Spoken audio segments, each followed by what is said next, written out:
Hello everyone, welcome to Edufy. आज हम लोग अवकलन के इस क्वेश्चन को हल करने वाले हैं। इस क्वेश्चन में बोला गया है कि यदि y बराबर NC0 plus NC1x plus NC2x square plus dot dot dot तो dy बाई dx ज्ञात कीजिए। ठीक है ना। तो यहाँ पर एक क्रमचय संचय की एक सीरीज दी हुई है। ठीक है, इसका हमें अवकलन निकालना है। ठीक है, x के सापेक्ष।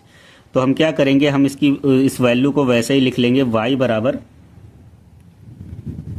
NC0 plus NC1 into x plus NC2 into x square plus dash dash dash. ठीक है, अब यहाँ पर अगर हम इसका अवकलन करें तो हम क्या करेंगे कि लिखेंगे x के सापेक्ष अवकलन करने पर। तो जब लिखेंगे x के सापेक्ष अवकलन करने पर तो हम डायरेक्ट लिख देंगे dy बाई dx। अब यहाँ पर हमें इसका अवकलन करना है तो हम लिखेंगे d बाई dx। इस पूरे फंक्शन को वैसे ही लिख लेंगे NC0 plus NC1 into x plus NC2 into x square plus dash dash dash. ठीक है, अब यहां पर देखें तो यहां पर जो पद दिए हुए हैं इनको हम अलग अलग करके इनका dy बाई dx निकालेंगे। ठीक है, तो लिखेंगे dy बाई dx बराबर d by dx into NC0 plus dy by dx NC1 into x plus dy by dx NC2 into x square plus dash dash dash. ठीक है, वैसे ही लिख देंगे।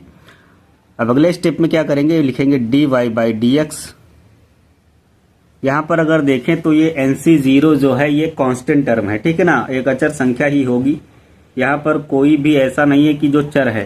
ठीक है, तो यहाँ पर इसका अगर हम अवकलन करते हैं तो ये क्या होगा, इसका मान यहाँ पर 0 हो जाएगा, क्योंकि कांस्टेंट टर्म का हमेशा मान कितना होता है, 0।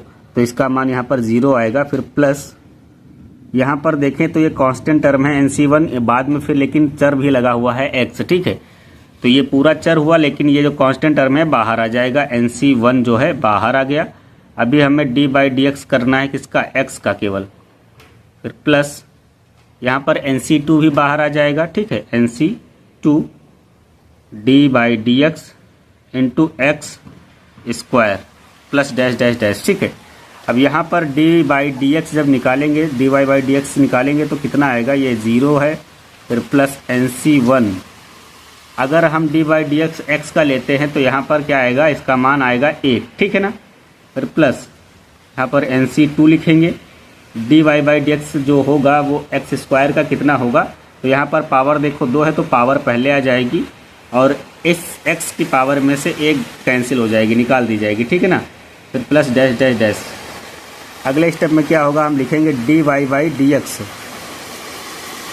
बराबर, यहाँ पर ये 0 हो गया, इसका कोई काम नहीं बचा। ठीक है ना, ये NC1 लिखेंगे प्लस NC2 लिखेंगे इंटू ये 2 जो है वो पहले लिख दिया जाएगा। ठीक है, ये 2 मैंने पहले लिख दिया और x की पावर में से यहाँ पर 2 में से 1 घटाया गया तो केवल x बचा। फिर प्लस डैश डैश डैश। ठीक है, तो यहाँ पर यही इसका हल है, यही इसका मान हो गया।